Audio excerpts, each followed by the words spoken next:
The rain poured mercilessly over the small town of Silveridge, Wyoming Territory, as Lillian Zimmer stood alone by the empty church steps, her white wedding dress soaked and mudded at the hem. It was 1878, and she had just become the talk of the town, the bride abandoned at the altar by Edgar Thornton, son of the wealthiest cattle baron in the county. Tears streamed down her face, indistinguishable from the raindrops that pelted her pale skin, her carefully arranged blonde curls now plastered against her neck and shoulders. "He's not coming back, is he?" She whispered to no one, clutching the sodden bouquet of wildflowers that was falling apart in her trembling hands. The church had emptied an hour ago, sympathetic murmurs and pitying glances following her as she'd insisted on waiting just a little longer. Even her father had given up, returning home to drown his embarrassment in whiskey, leaving his daughter to face her humiliation alone. The sound of approaching hoofbeats barely registered through the drumming rain until a tall figure on horseback stopped beside her.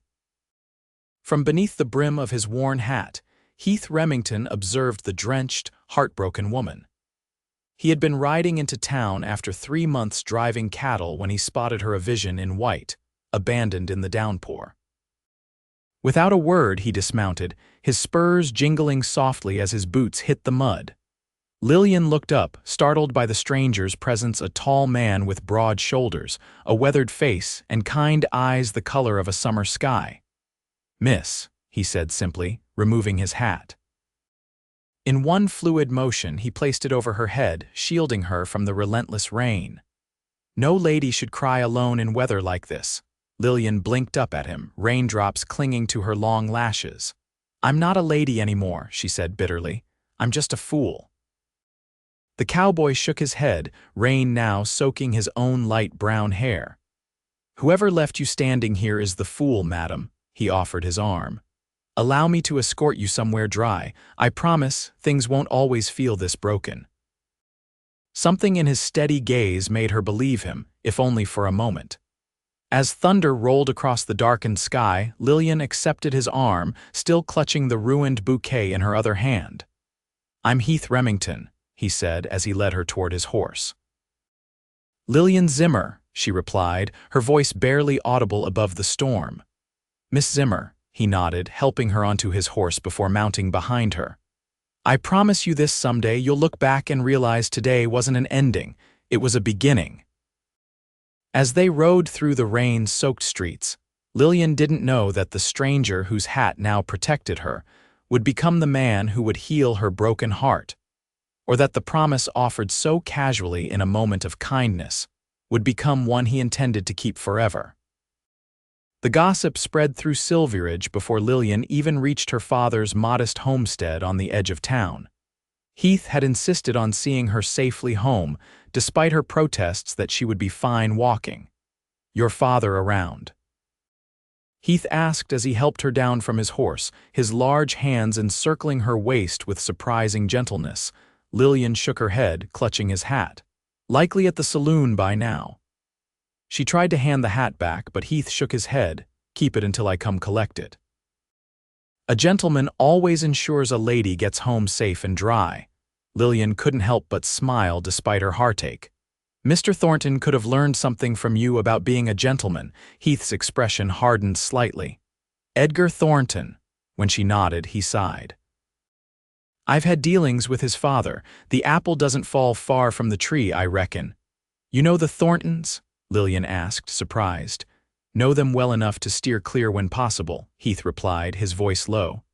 "Small men with big money often mistake wealth for character." A cold gust of wind made Lillian shiver, reminding them both of her drenched condition. "You should get inside and into dry clothes before you catch your death," Heath said, concern evident in his voice. "May I call on you tomorrow, Miss Zimmer, just to ensure you're well?" Lillian hesitated. The last thing she needed was more gossip about her entertaining another man the day after being jilted. And yet, something about Heath Remington's steady presence felt like a lifeline in the storm of her humiliation. "I work at Pearson's Mercantile 6 days a week," she said finally. If you have business there, I wouldn't object to seeing you. Heath's smile was warm enough to chase away some of the day's chill.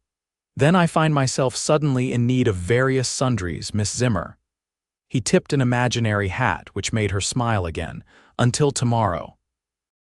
As Lillian watched him ride away, she realized she was still clutching his hat against her chest like a shield.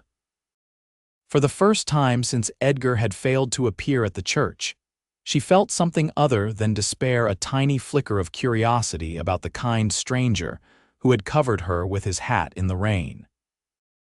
Inside the small house, Lillian peeled off her ruined wedding dress, hanging it carefully despite knowing she would never wear it again.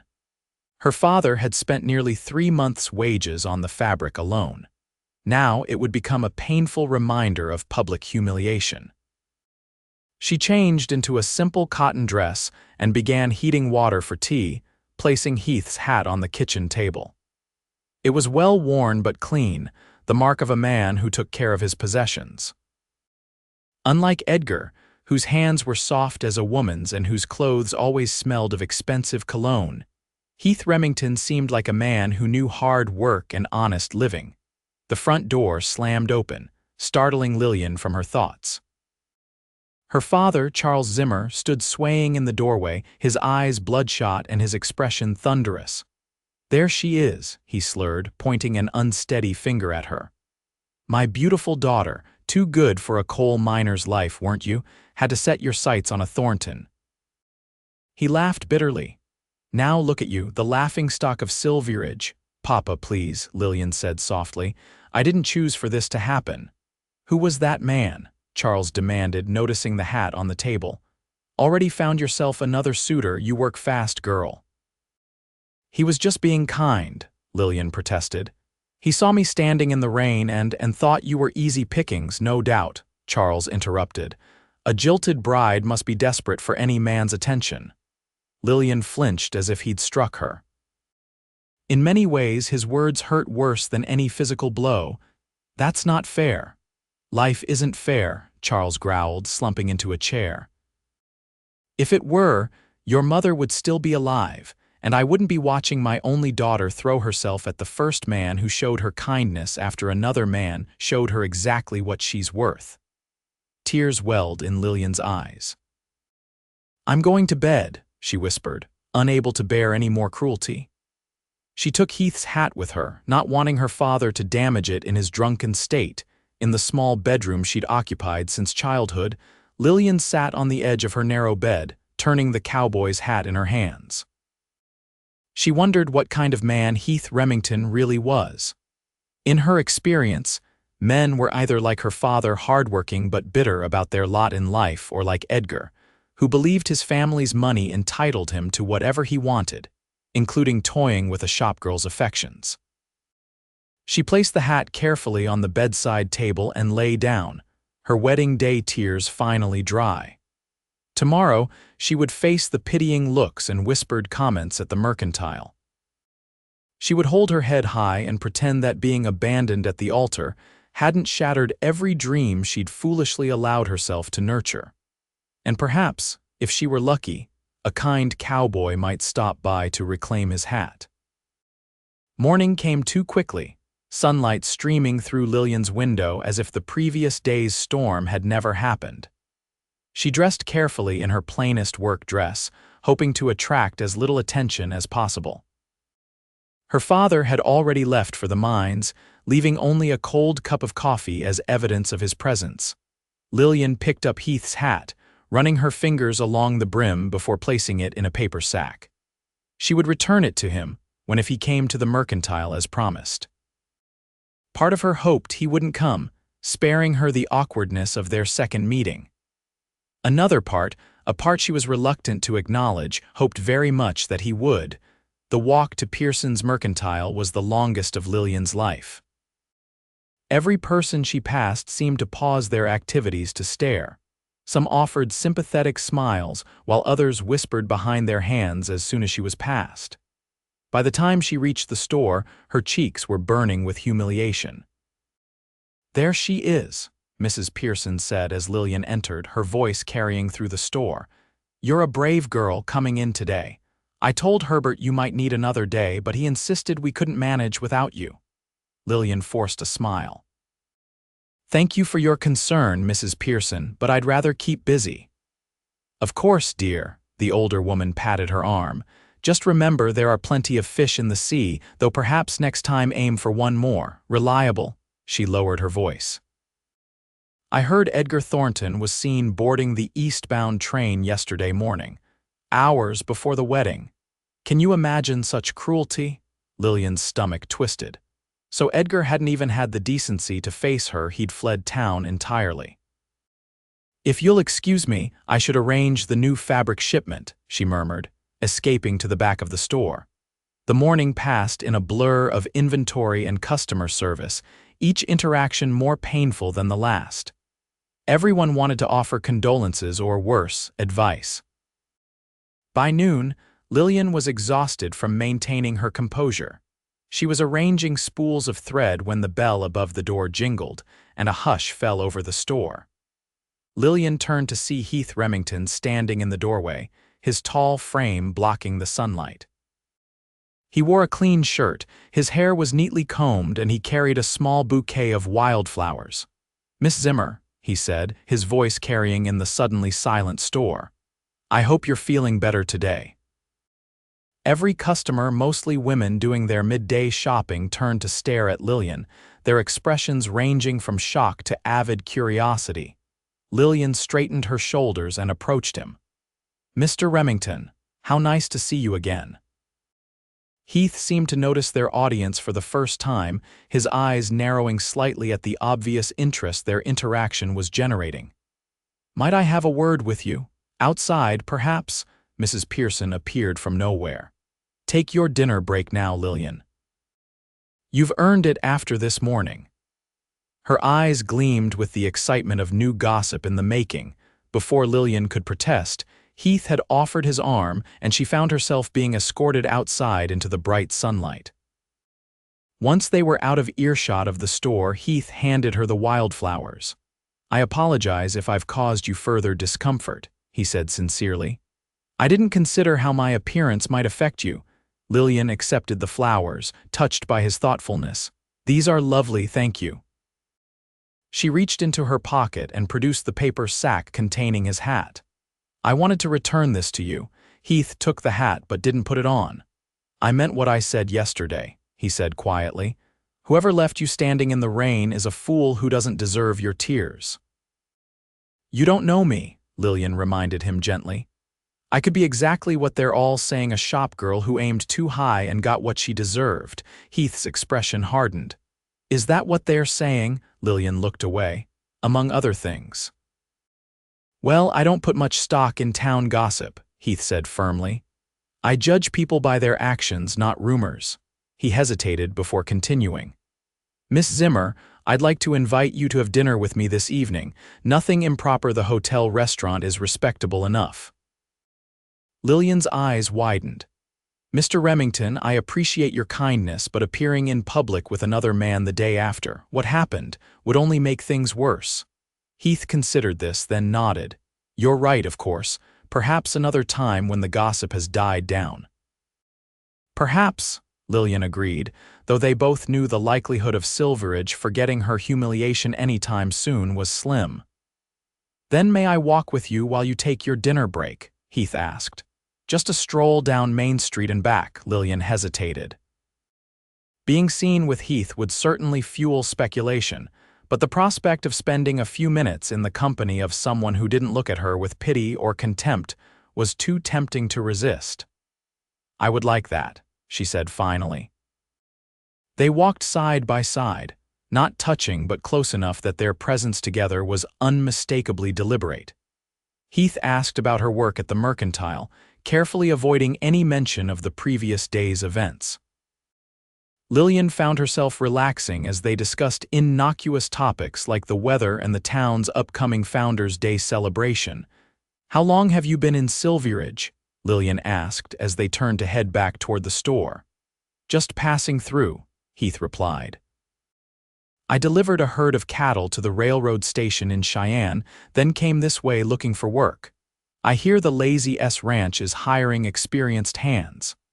The Lazy S belongs to James Sullivan, Lillian informed him. He's a fair employer from what I've heard. Heath nodded. That's good to know. He paused, then added, I've been thinking of settling somewhere. The trail life gets lonely after a while. Before Lillian could respond, a commotion from the saloon across the street caught their attention. A group of men emerged, laughing raucously, and among them was Walter Thornton Edgar's father. Lillian felt her blood run cold as Walter spotted her, his jovial expression hardening into contempt.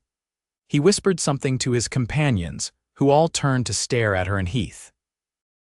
Well, well, Walter called out, his voice carrying down the street. Miss Zimmer certainly doesn't waste time, does she, boys? Heath stiffened beside her. Keep walking, he murmured. They're not worth your time. But Walter was already crossing the street toward them, his expensive boots gleaming in the sunlight. I must say, you've traded down considerably, my dear, he sneered, looking Heath up and down. At least my son had the good sense to recognize his mistake before making it permanent. Heath stepped slightly in front of Lillian. Mr. Thornton, I suggest you return to your drinking. The lady and I were having a private conversation. Walter's eyes narrowed. Remington, isn't it? The drifter who thinks he can tell a man of my standing what to do in my own town. He turned his attention back to Lillian. Did he tell you he was fired from the Circle T for theft, or that he was run out of Laramie for cheating at cards? That's enough, Heath said, his voice dangerously quiet. The truth hurts, doesn't it? Walter laughed. Edgar told me all about your sad little dreams, Miss Zimmer. A house in town, respectability, children with the Thornton name. He shook his head in mock pity. Did you really think a man like my son would settle for a coal miner's daughter when he could have his pick of proper ladies back east? Lillian felt as if she'd been slapped. Every word was a confirmation of her worst fears, that she had been nothing but a temporary amusement for Edgar, that their entire courtship had been a cruel joke. Before she could respond, Heath had grabbed Walter by his expensive lapels. Apologize to the lady, he demanded, his face inches from the older man's. Walter's companions moved forward, but Heath's fierce expression made them hesitate. For a tense moment, it seemed violence was inevitable. Please, Lillian said, placing a hand on Heath's arm. He's not worth it. None of them are. Heath released Walter with obvious reluctance. You're right, he agreed, still glaring at the older man. A man who raises a son to abandon his bride at the altar has nothing of value to say. Walter straightened his jacket, his face red with fury. You'll regret this, Remington. No one in this town will hire you now. He turned to Lillian. And you'll remain exactly what you've always been. Nothing. As Walter and his friends stormed away, Lillian realized that a small crowd had gathered to witness the confrontation. The humiliation she thought couldn't possibly get worse had found new depths. I should get back to work, she whispered, fighting tears. Heath nodded, his expression grim. I'm sorry, I shouldn't have lost my temper. You were defending my honor, Lillian said softly. No one's done that before. They walked back to the mercantile in silence, both aware that their brief interaction had just complicated Lillian's already difficult situation. At the store entrance, Heath hesitated. Miss Zimmer, Lillian, I meant what I said about calling on you properly when the time is right. Lillian looked up at him, seeing sincerity in his blue eyes. Mr. Thornton was right about one thing, she said quietly. You won't find work in Silveridge now, not after crossing him. Heath's mouth quirked in a half-smile. I've weathered worse storms than Walter Thornton. He placed his hat on his head, tipping the brim to her. Good day, Miss Zimmer. I hope to see you again soon. As he walked away, Lillian couldn't help but wonder if she would ever see Heath Remington again, or if he, like every other man in her life, would eventually disappoint her. The rest of Lillian's workday was torture. News of the confrontation with Walter Thornton spread through the small town like wildfire, and customers flocked to the mercantile, ostensibly to make purchases, but really to get a glimpse of the woman at the center of the drama. Who was that handsome cowboy? Mrs. Wilson asked as Lillian measured fabric for her. I've never seen him before. Just someone passing through, Lillian replied, keeping her eyes on her work. Well, he certainly seemed taken with you, Mrs. Wilson pressed. Standing up to Walter Thornton like that? Nobody does that. Lillian said nothing, focusing on cutting the fabric with precise movements. Though I must say, Mrs. Wilson continued, undeterred by Lillian's silence, it seems rather soon to be stepping out with another man, doesn't it? Poor Edgar's barely left town. Lillian's scissors slipped, nearly cutting her finger. Is there anything else you need today, Mrs. Wilson? She asked, her voice tight. The woman had the grace to look slightly embarrassed. No, that will be all, thank you. By closing time, Lillian was exhausted from maintaining her composure. Mrs. Pearson, who had been bursting with curiosity all afternoon, finally cornered her as she prepared to leave. That cowboy seemed quite smitten with you, she said, arranging merchandise with unnecessary thoroughness. Heath Remington, was it? Lillian nodded, fastening her shawl around her shoulders. And he defended you against Walter Thornton himself. My goodness, what a scene that must have been. Mrs. Pearson looked at Lillian expectantly. Well, aren't you going to tell me about him? There's nothing to tell, Mrs. Pearson, Lillian said wearily. He was kind to me yesterday during the rain, that's all. Mrs. Pearson's expression softened slightly. Lillian, dear, I know yesterday was terrible for you, but perhaps this is a blessing in disguise. Edgar Thornton never seemed quite right for you, always looking down his nose at everyone. This cowboy, on the other hand, please, Lillian interrupted. I appreciate your concern, but I'm not interested in anyone's opinions about my personal life right now. Mrs. Pearson looked affronted. I'm only trying to help, dear. A woman in your position can't afford to be too proud. The implication stung. A woman in my position, Lillian repeated slowly. You mean a jilted bride, a coal miner's daughter who aimed too high. Now, Lillian, I didn't mean good night, Mrs. Pearson, Lillian said firmly, heading for the door before the older woman could see the tears threatening to spill over. Outside, the evening air was cool against her flushed cheeks. Lillian took a deep breath, trying to compose herself for the walk home. She had barely taken 3 steps when she noticed a familiar figure leaning against the hitching post across the street. Heath straightened as she emerged, touching the brim of his hat in greeting. After a moment's hesitation, Lillian crossed to join him. Mr. Remington, she acknowledged. I didn't expect to see you again so soon. I wanted to make sure you got home safely, Heath explained. After this afternoon's unpleasantness, I thought Walter Thornton or his friends might cause more trouble. Lillian was touched by his concern, even as she wondered at his persistence. That's very kind of you, but unnecessary. Silveridge may be full of gossips, but it's generally safe enough. Heath's expression remained serious. Humiliated men with power can be dangerous, Miss Zimmer. I've seen it before. Something in his tone made Lillian curious. You've had dealings with the Thorntons before today, haven't you? Heath hesitated. Let's just say our paths have crossed, and not pleasantly. He offered his arm. May I walk you home? I promise to leave you at your gate if you prefer. Lillian knew she should refuse.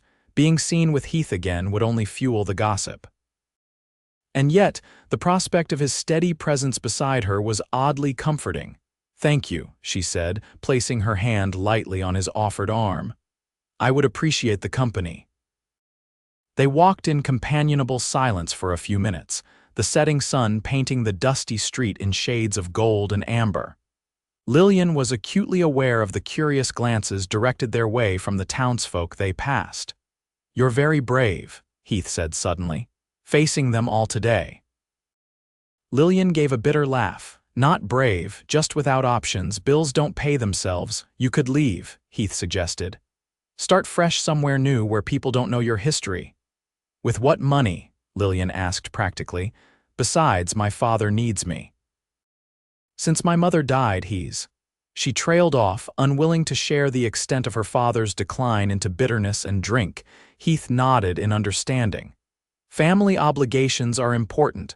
What about you? Lillian asked, eager to change the subject. Do you have family somewhere?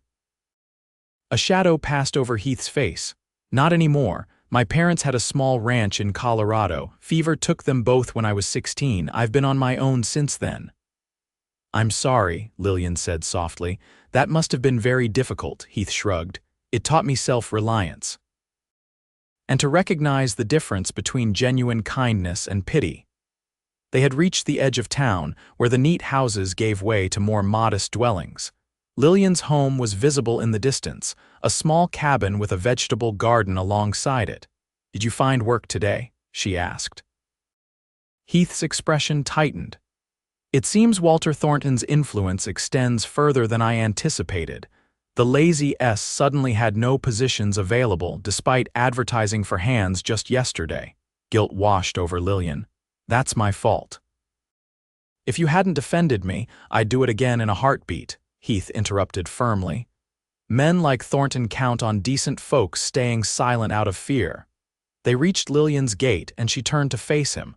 Thank you for walking me home, Mr. Remington. Heath studied her face in the fading light. I'm leaving town tomorrow, he said abruptly. Heading north to the Jackson Ranch. They're always looking for experienced hands and it's far enough from Thornton's influence. Disappointment settled in Lillian's chest, though she told herself it was foolish. Of course he was leaving. Everyone left eventually. I wish you safe travels then, she said, keeping her voice even. Heath seemed to be struggling with something. Finally, he said, come with me. Lillian blinked in surprise. I beg your pardon, come with me, Heath repeated, more confidently this time. We could be married by the circuit preacher. The Jacksons would hire a married couple you could cook for the hands while I work the cattle. Lillian stared at him, speechless. Mr. Remington, we barely know each other. I know enough, Heath insisted. I know you're kind and strong. I know you deserve better than this town's cruelty. He took her hands in his. I'm not offering romance, Lillian. I'm offering partnership, a fresh start for both of us. For one wild moment, Lillian was tempted. The thought of escaping Silveridge's pitying glances and whispered comments was almost overwhelmingly appealing, but reality quickly reasserted itself. My father could come too eventually, Heath suggested. Once we're settled. Lillian gently extracted her hands from his. Mr. Remington, Heath, I'm flattered by your offer, truly, but I can't marry a man I just met, no matter how kind he's been. Heath's expression fell, but he nodded in understanding.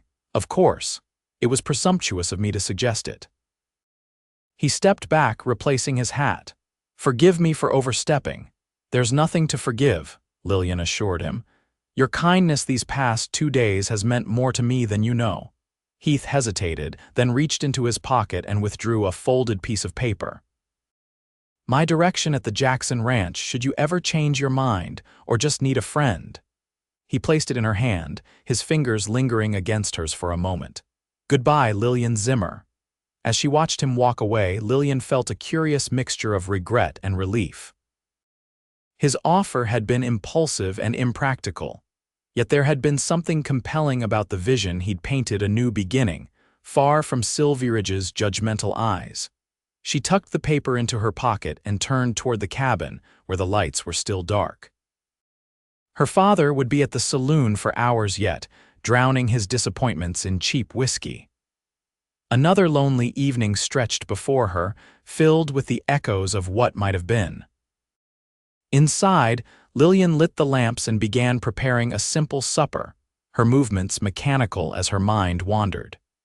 She thought of Heath Remington, a man she barely knew, who had nevertheless shown her more consideration in 2 days than Edgar had in 6 months of courtship. The sound of her father's unsteady footsteps on the porch roused her from her reverie. The door banged open, and Charles Zimmer stumbled in, his face flushed with drink but his eyes surprisingly clear.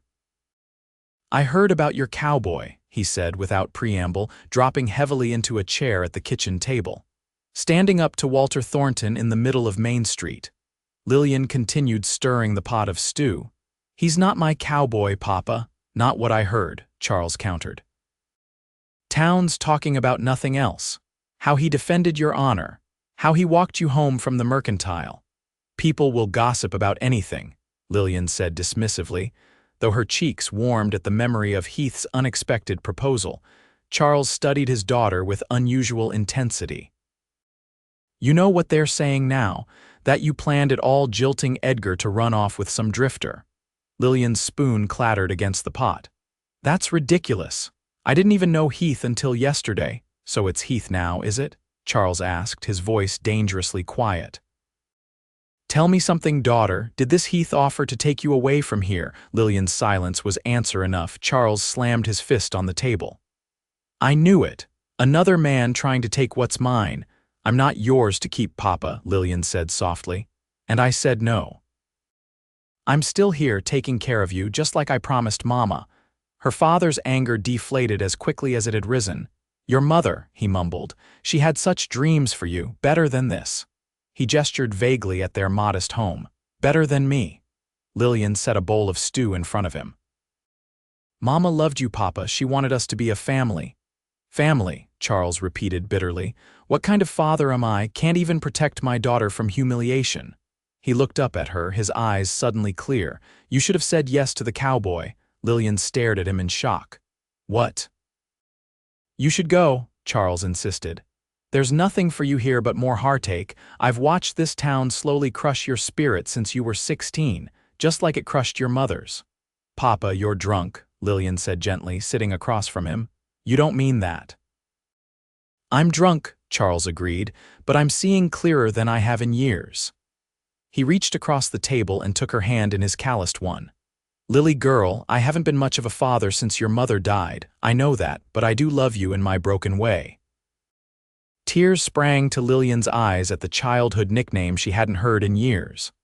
"I love you too, Papa." "Then promise me something," Charles said earnestly. "Promise you won't let Silveridge do to you what it did to your mother. Promise you won't settle for less than happiness." Lillian thought of Heath Remington riding north toward a new beginning, a beginning he had offered to share with her. "I promise," she whispered.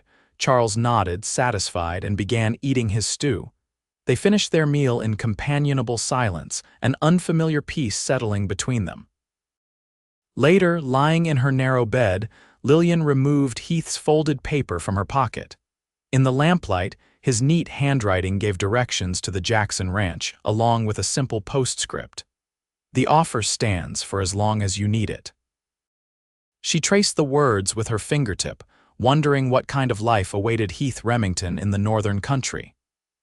Wondering if he would think of her occasionally, the woman he had sheltered with his hat in the rain. Sleep came slowly that night, filled with dreams of wide open spaces and a tall cowboy offering his hand to lead her toward the horizon.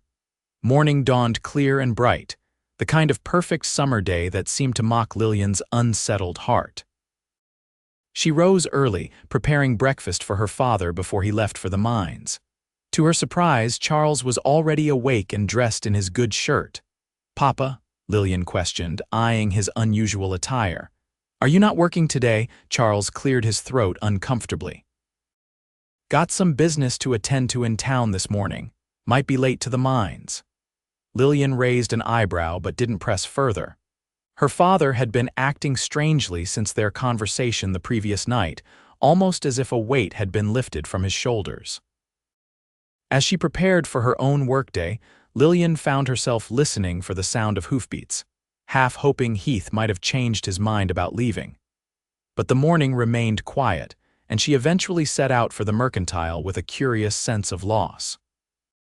The bell above the door jingled as she entered the store, and Mrs. Pearson looked up from arranging a display of canned goods.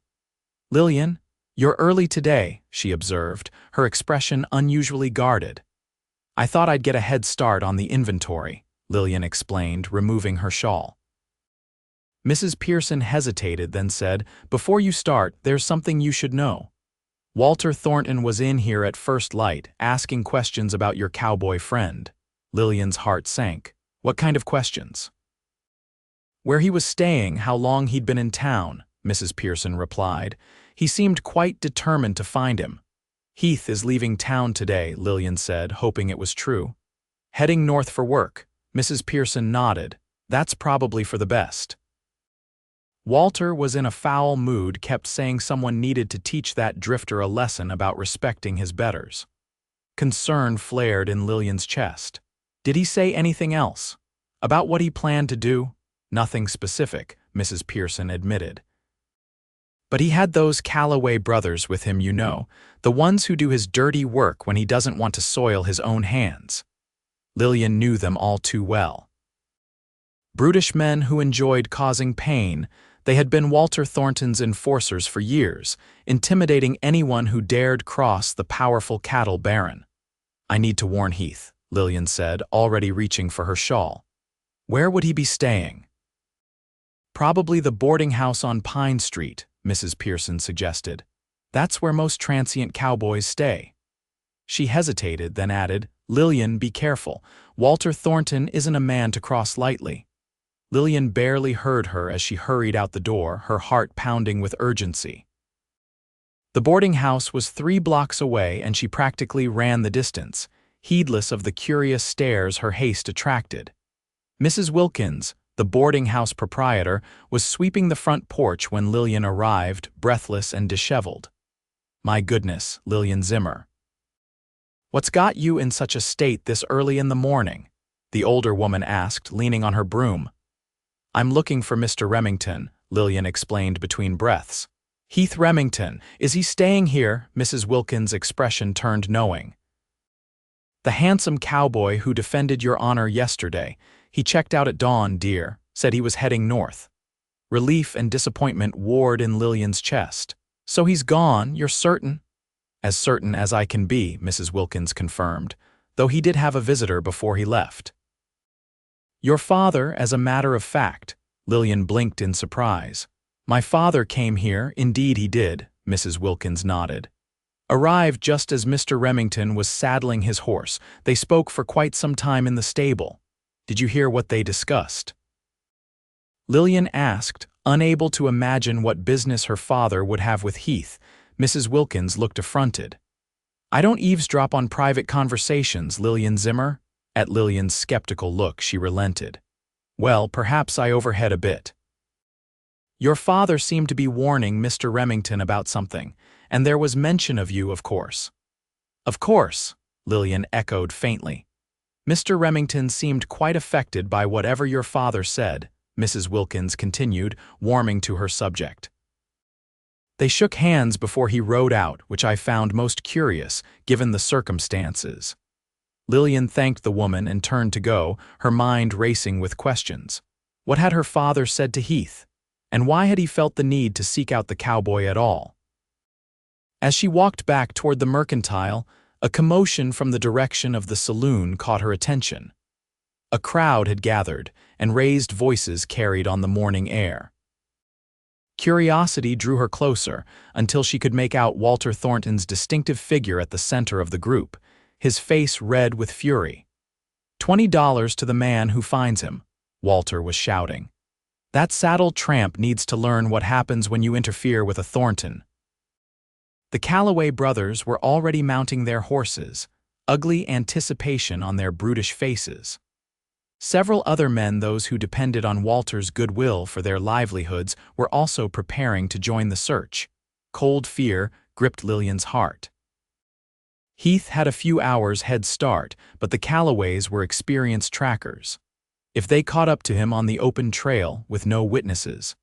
Without conscious thought, Lillian found herself pushing through the crowd until she stood directly in front of Walter Thornton. Stop this, she demanded, her voice carrying across the suddenly silent gathering. Heath Remington has left town, let him go in peace. Walter's eyes narrowed as he looked down at her. Well, if it isn't the jilted bride herself, come to defend your new beau. He's not my beau, Lillian said steadily. He was kind to me when others were cruel, that's all. He doesn't deserve to be hunted like an animal for the crime of basic decency. Walter stepped closer, looming over her. That man publicly humiliated me on my own street. No one does that without consequences. He protected a woman from cruel words, Lillian countered. If that's humiliating to you, perhaps you should examine your own behavior. A dangerous silence fell over the crowd. No one in living memory had spoken to Walter Thornton this way, certainly not a woman of Lillian's modest standing. "You forget your place, Miss Zimmer," Walter said quietly. "First you presumed to reach above your station by entrapping my son, and now you dare lecture me on proper behavior." "I didn't entrap anyone," Lillian replied, though her voice trembled slightly. "Edgar courted me for 6 months. He proposed marriage. He promised me a future, then abandoned me without a word of explanation or apology." "Edgar was merely sowing his wild oats," Walter dismissed. "A common practice for young men of good family before they make suitable matches. If you misunderstood his intentions, that's hardly his fault." Murmurs rippled through the crowd, some sympathetic to Lillian, others clearly agreeing with Walter's assessment. "I understood his intentions perfectly when he placed a ring on my finger and stood before the reverend for our wedding rehearsal," Lillian said, loud enough for everyone to hear. "Just as I understand yours now. You're not defending your family's honor, you're punishing anyone who challenges your power in this town." Walter's face darkened with rage. "You insignificant little, that's enough, Thornton." The crowd parted as Charles Zimmer stepped forward, his miner's clothes dusty but his spine straight. He moved to stand beside his daughter, placing a protective hand on her shoulder. "My daughter has spoken nothing but the truth," Charles continued. "Your son made promises he had no intention of keeping. He humiliated her publicly. And now you want to harm a man whose only crime was showing her basic human kindness." Walter sneered. "I wouldn't expect a coal miner to understand matters of honor and propriety." "I understand plenty," Charles replied evenly. "I understand that true honor doesn't come from money or name, but from how a man treats those more vulnerable than himself." He looked around at the gathered townspeople.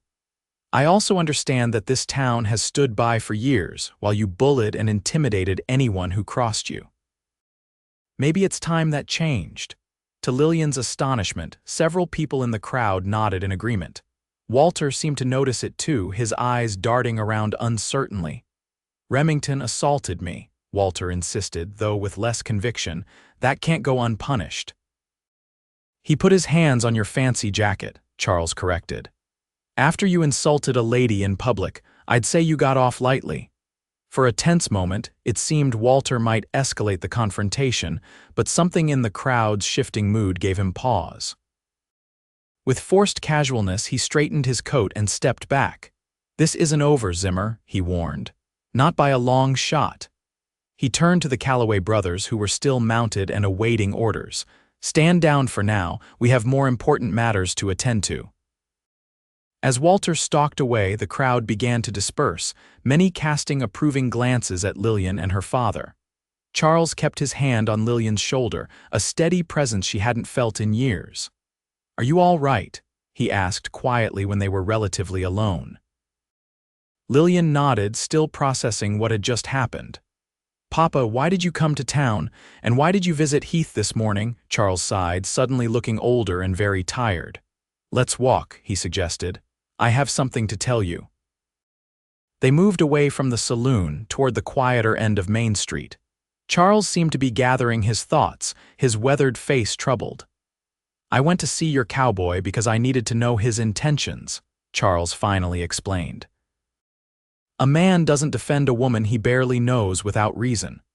"And what did he say?" Lillian asked, though she suspected she already knew. "He said he offered you a fresh start," Charles replied. "Marriage and a position at the Jackson Ranch." He glanced sideways at his daughter. "He also said you refused out of obligation to me." Lillian looked down at her hands. "It would have been foolish to accept. We're practically strangers." "Perhaps," Charles acknowledged, "but sometimes life's greatest opportunities come disguised as foolish choices." He stopped walking and turned to face her directly. "Lily girl, I meant what I said last night. I want more for you than Silveridge can offer." "What are you saying, Papa?"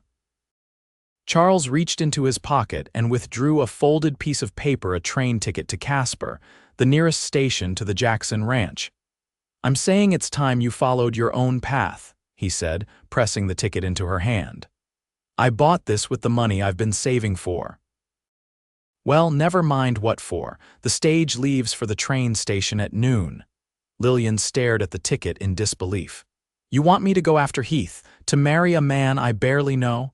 I want you to have the chance to know him better, Charles corrected. To see if what he offers might bring you happiness. His eyes grew distant. Your mother and I knew each other just 10 days before we married. Everyone said we were foolish, that it wouldn't last. A sad smile touched his lips.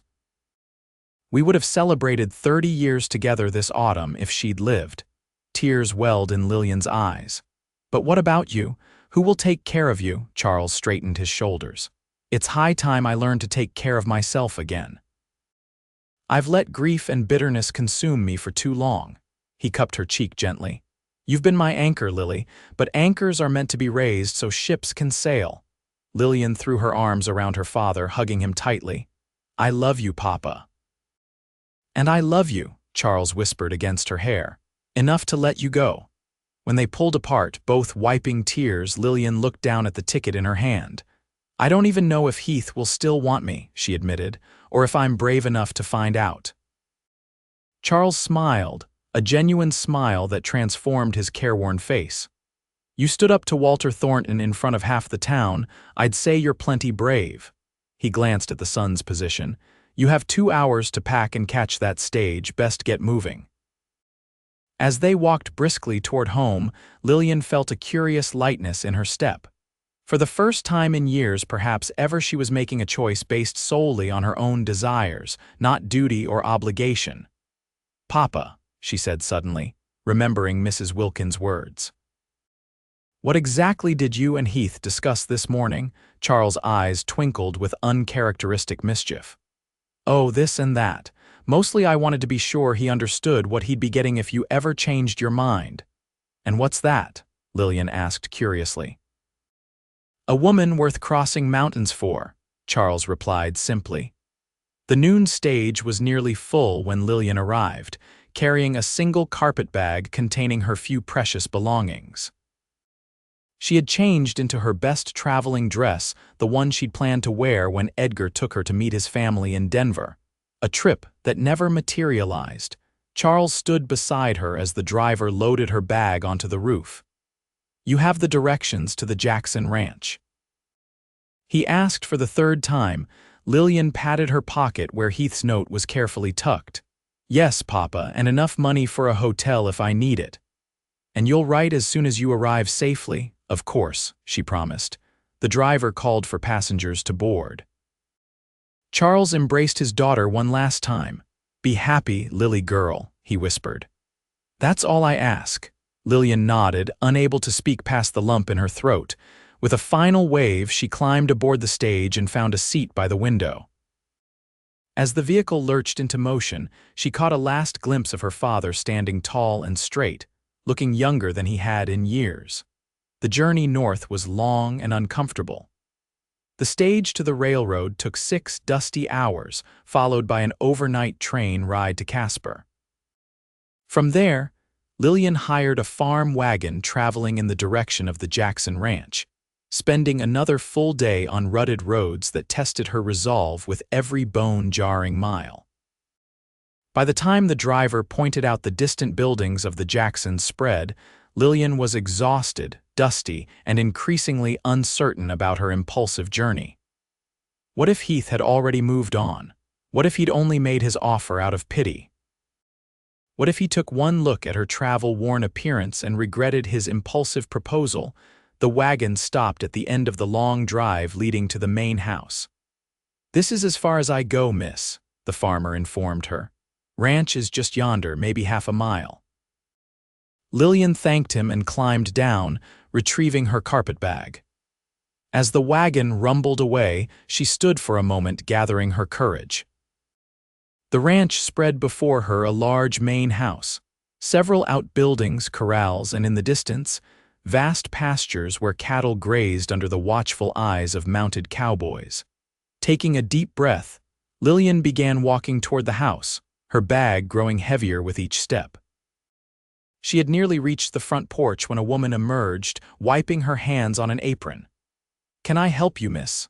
the woman called, her expression curious but not unfriendly. I'm looking for Mr. Heath Remington, Lillian replied, setting down her bag. I was told he might be working here. The woman middle-aged with kind eyes and graying hair looked her up and down with sudden interest. You must be Lillian, she said, surprising her. Heath said you might come, though I don't think he really believed it. Hope flared in Lillian's chest. Then he is here. Arrived 2 days ago, the woman confirmed, extending her hand. I'm Martha Jackson. My husband Thomas owns this spread. Lillian shook her hand, relief making her light-headed.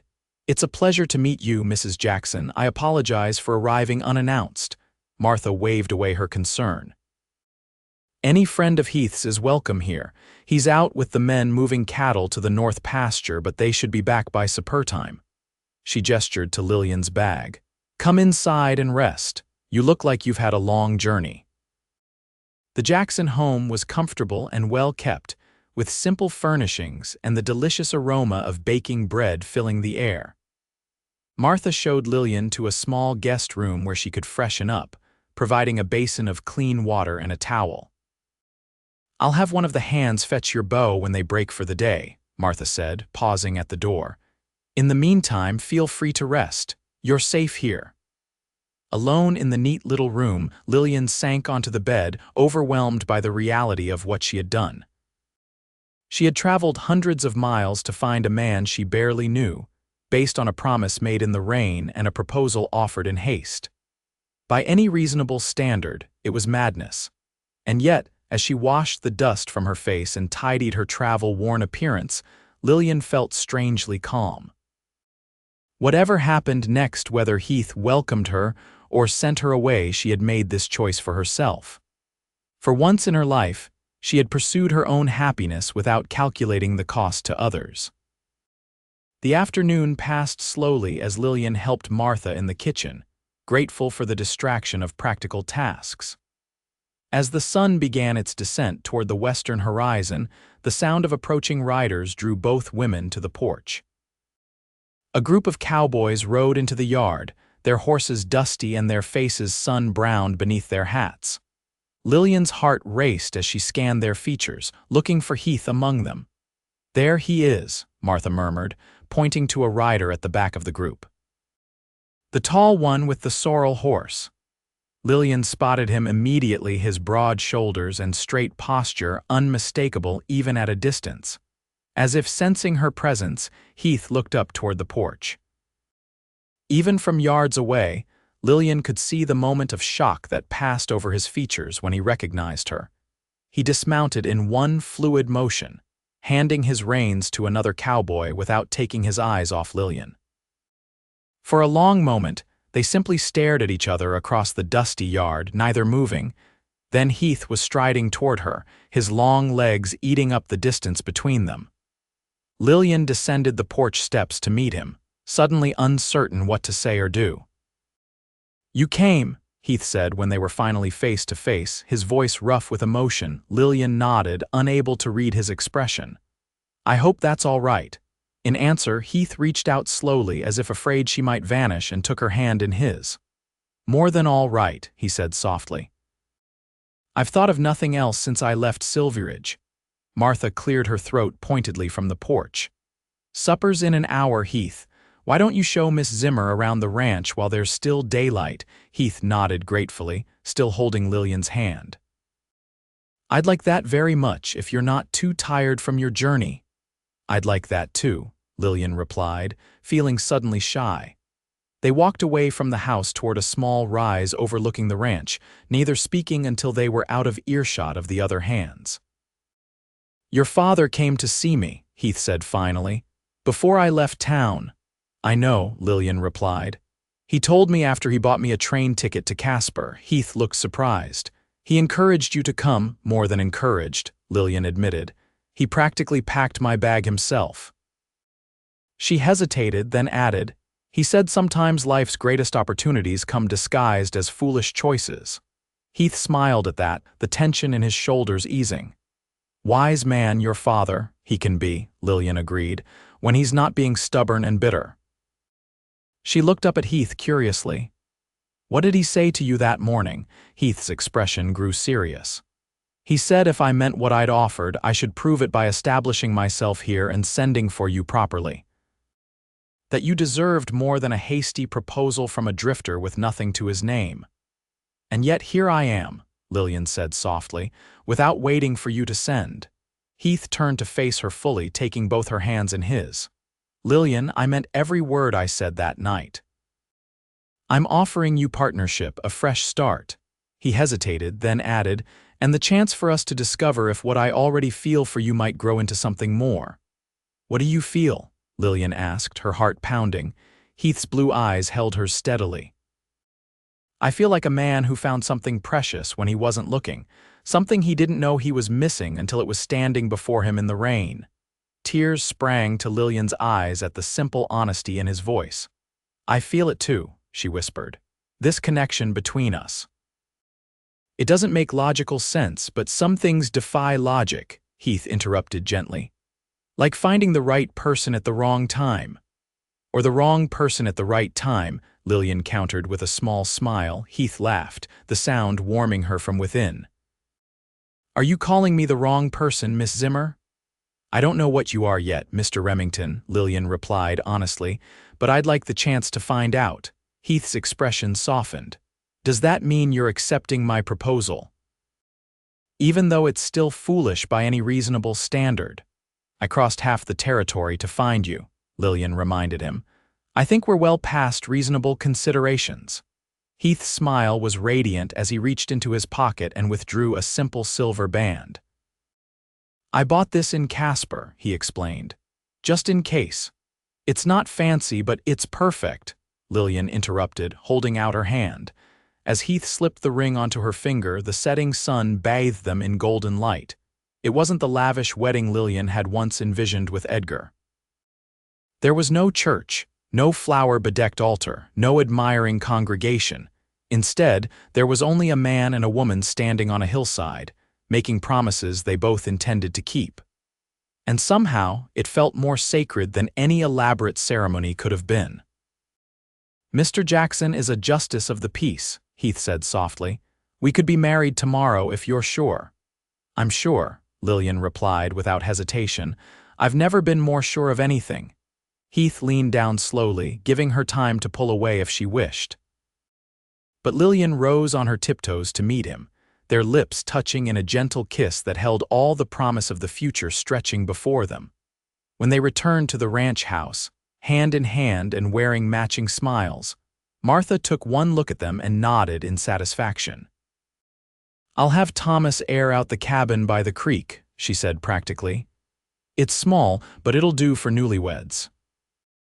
And so, 3 days after leaving Silveridge a lifetime ago, it seemed Lillian stood beside Heath in the Jacksons' parlor, exchanging vows before a small gathering of ranch hands and neighbors. She wore her blue traveling dress, freshly pressed by Martha, and carried wildflowers Heath had gathered at dawn. I promise to shelter you from life's storms, Heath vowed as he placed a simple gold band on her finger to join the silver engagement ring. Just as I covered you with my hat that first day. And I promise to believe in new beginnings, Lillian replied, her voice steady as she placed a matching band on his hand. And to remember that sometimes the end of one dream makes room for another, more beautiful one to grow. As Thomas Jackson pronounced them husband and wife, Lillian thought of her father, standing tall and straight as the stage pulled away.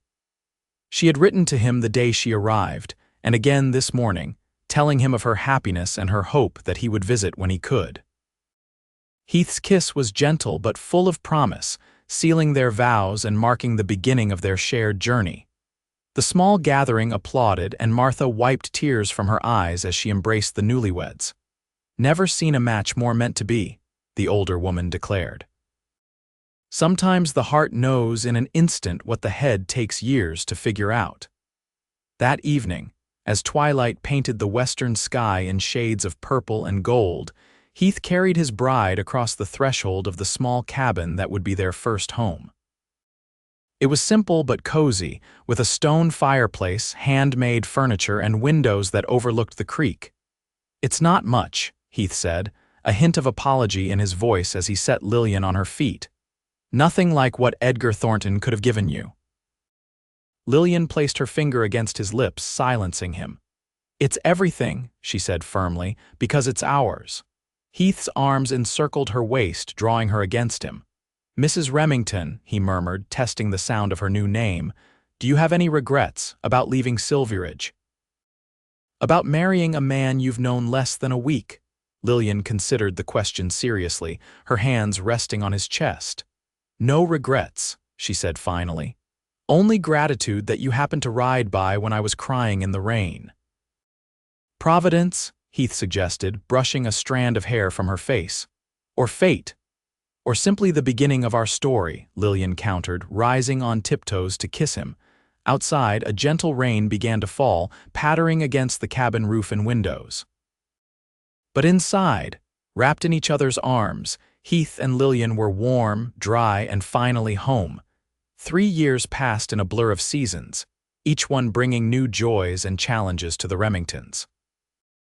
The small cabin by the creek expanded to include another room when Martha Jackson's prediction about newlyweds proved accurate. Lillian gave birth to a daughter they named Rose, with her father's blue eyes and her mother's blonde curls. Heath's position on the ranch grew more secure as he proved his worth to Thomas Jackson, eventually becoming foreman when the previous one retired. Lillian found her own place in the ranch community, keeping books for Thomas and teaching the children of the other hands alongside Rose. Charles Zimmer visited twice, staying for a month each time. On his second visit, he arrived with news that Walter Thornton had lost much of his influence in Silveridge after a series of poor business decisions and Edgar's scandalous behavior back east. The town's changing, Charles reported as he bounced his granddaughter on his knee. People aren't as willing to bow to Thornton money as they once were. Are you happy there, Papa? Lillian asked, watching her father with Rose. Charles considered the question. Happier than I was, he admitted. But not as happy as you are here. He looked around the cozy cabin at the evidence of the life Lillian and Heath had built together. Your mother would be proud of you, Lily girl. You found your own path.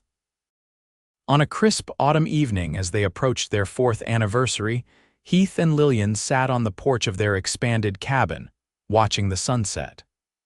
Rose was already asleep inside, and the peaceful sounds of the creek filled the comfortable silence between them. Do you ever think about that day? Heath asked suddenly. When we met, Lillian smiled, leaning against his shoulder. Often, though not with sadness anymore, Heath took her hand, his thumb brushing over the rings he'd placed there. I knew, you know. The moment I saw you standing there in the rain, your wedding dress soaked through, your heart broken. He turned to meet her gaze. I knew you were meant to be mine. Even then, Lillian asked, remembering her tear-streaked face and bedraggled appearance. Especially then, Heath confirmed. You were beautiful in your vulnerability, brave in your heartbreak. He brought her hand to his lips. I told myself I was just being kind to a stranger, but when I placed my hat over your head, something inside me recognized you, as if my soul had been waiting for yours. Lillian's eyes filled with tears at the simple poetry of his words. In their years together, Heath had revealed himself to be a man of deep feeling beneath his quiet exterior. I think I knew too, she admitted. Not consciously, perhaps. But when you promised me things wouldn't always feel broken, I believed you. I never believed Edgar that way, even when he promised me the world. Heath drew her closer, his arms secure around her shoulders. I'm glad you took a chance on me, he said softly. On us. The best chance I ever took, Lillian agreed, resting her head against his chest. As darkness settled over the ranch and the first stars appeared in the vast Wyoming sky, Lillian thought about the long, winding path that had led her here to this man, this home, this life. She thought about the heartbroken bride she had been, standing alone in the rain, believing her life was over before it had truly begun. How wrong she had been. How fortunate that a tall cowboy with kind eyes had happened to ride by at exactly the right moment, offering shelter from the storm with his hat and his heart. I love you, Heath Remington, she whispered, the words still fresh and meaningful after 4 years of marriage. "And I love you, Lillian Remington," he replied, his voice deep and sure. "Yesterday, today, and all our tomorrows." The promise he had made that rainy day in Silveridge, a promise offered to a stranger in a moment of compassion, had become the foundation of a life richer and more fulfilling than either of them could have imagined. Not because it was perfect or without challenges, but because they faced each day together, partners in every sense of the word. As the evening star winked brightly overhead, Lillian sent up a silent prayer of gratitude for unanswered prayers and unexpected blessings, and for the cowboy who had covered a crying bride with his hat and promised her forever.